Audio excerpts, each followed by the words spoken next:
Hello दोस्तों, welcome to Shaurya classes.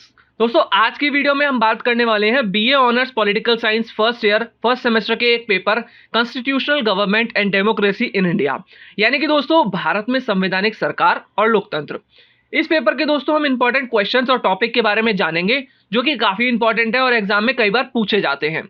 इसमें दोस्तों सबसे पहला क्वेश्चन है, 1950 के दशक से मौलिक अधिकारों और नीति निर्देशक सिद्धांतों में बदलते संबंधों की विवेचना कीजिए। दोस्तों बेसिकली इस क्वेश्चन के अंदर हमें बताना है मौलिक अधिकारों और नीति निर्देशक सिद्धांतों के जो संबंध है, आपसी संबंध है 1950 से लेकर अब तक, उसमें जो भी चेंजेस आए हैं, जो भी बदलाव आए हैं, जो भी घटनाएं घटी हैं जो कि इनके बदलते संबंधों को बताती हैं, उसके बारे में हमें इस क्वेश्चन के अंदर आंसर करना है। इसके बाद दोस्तों अगला क्वेश्चन है, गठबंधन सरकारों के दौर में प्रधानमंत्री की भूमिका में हुए परिवर्तन की विवेचना कीजिए।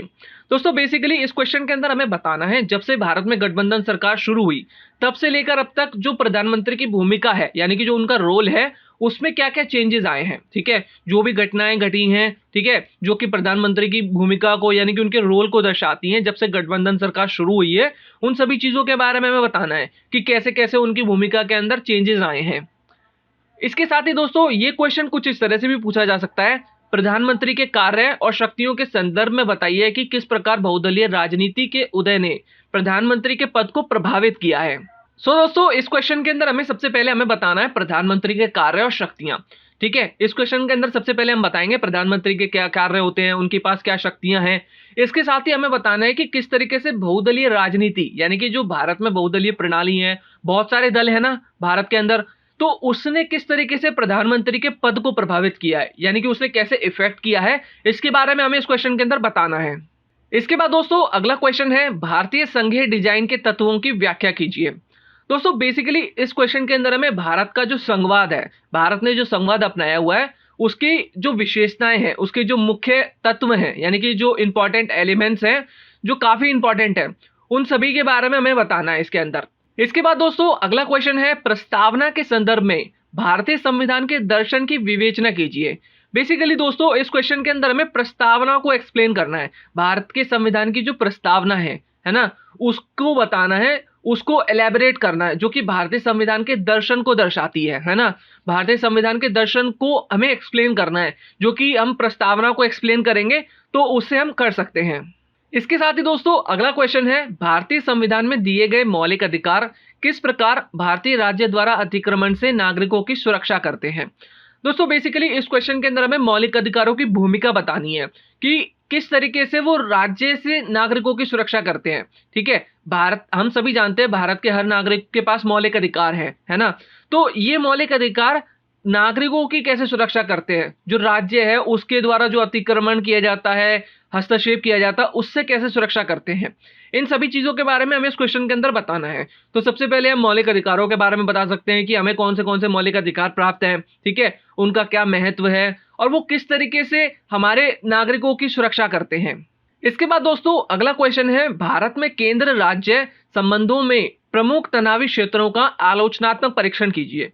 बेसिकली दोस्तों केंद्र राज्य संबंध में जो तनावी क्षेत्र हैं, यानी कि कुछ जो मुख्य मुद्दे हैं जिसमें केंद्र और राज्य के बीच में तनाव उत्पन्न हो जाता है, उसके बारे में हमें बताना है कि कौन से ऐसे मुद्दे हैं जिनमें केंद्र और राज्य के बीच में तनाव उत्पन्न हो जाता है, उसका एक आलोचनात्मक परीक्षण करना है।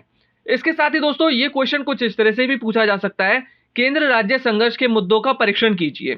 दोस्तों बेसिकली इस क्वेश्चन के अंदर हमें वही बताना है कि केंद्र और राज्य के बीच में संघर्ष के जो मुद्दे हैं, कौन से ऐसे मुद्दे हैं जिनकी वजह से दोनों के बीच में तनाव उत्पन्न हो जाता है, संघर्ष की स्थिति उत्पन्न हो जाती है। ठीक है, इसके बाद दोस्तों अगला क्वेश्चन है, भारत के राष्ट्रपति की आपातकालीन शक्तियों तथा उनका देश की लोकतांत्रिक कार्य प्रणाली पर प्रभाव और उनकी भूमिका का विश्लेषण कीजिए।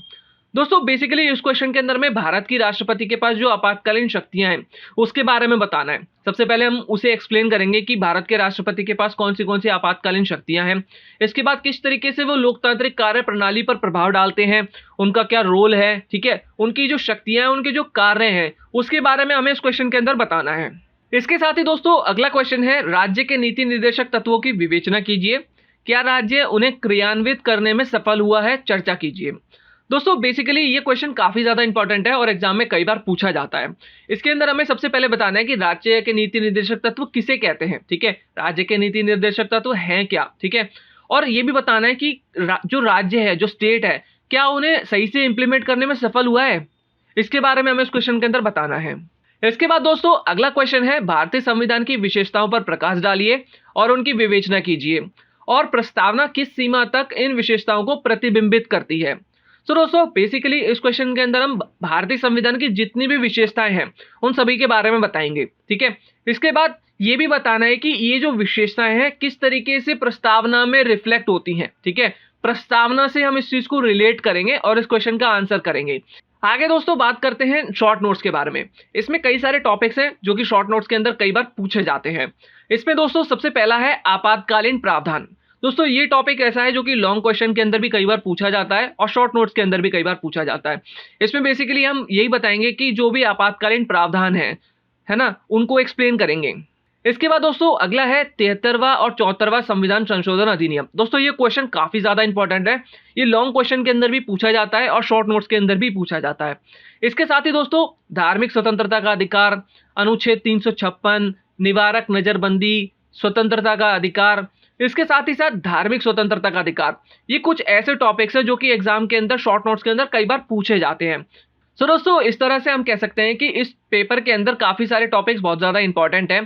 प्रधानमंत्री की भूमिका के ऊपर क्वेश्चन आ सकता है, राष्ट्रपति के कार्य और शक्तियों के ऊपर क्वेश्चन आ सकता है, इसके साथ ही साथ मौलिक अधिकार, नीति निर्देशक सिद्धांतों पर क्वेश्चन आ सकता है, ठीक है। ये टॉपिक काफी ज्यादा इंपॉर्टेंट है। इसके साथ ही भारतीय संघवाद के ऊपर, भारतीय प्रस्तावना, केंद्र राज्य संबंध, इन टॉपिक्स के ऊपर क्वेश्चंस पूछे जाते हैं। इसके साथ ही साथ भारतीय संविधान की विशेषताओं के ऊपर भी कई बार क्वेश्चन पूछे जाते हैं, आपातकालीन प्रावधान। सो दोस्तों ये टॉपिक्स काफी ज्यादा इंपॉर्टेंट है जो कि एग्जाम के अंदर कई बार पूछे जाते हैं। उम्मीद करता हूं आपको इस वीडियो से इस टॉपिक को और क्वेश्चंस को जानने में मदद मिली होगी। वीडियो इन्फॉर्मेटिव लगा हो वीडियो को लाइक करें, चैनल को सब्सक्राइब करें, बेल नोटिफिकेशन को दबाएं ताकि आपको फ्यूचर में ऐसी वीडियोस का नोटिफिकेशन मिलता रहे। मिलते हैं नेक्स्ट वीडियो में। Thank you so much.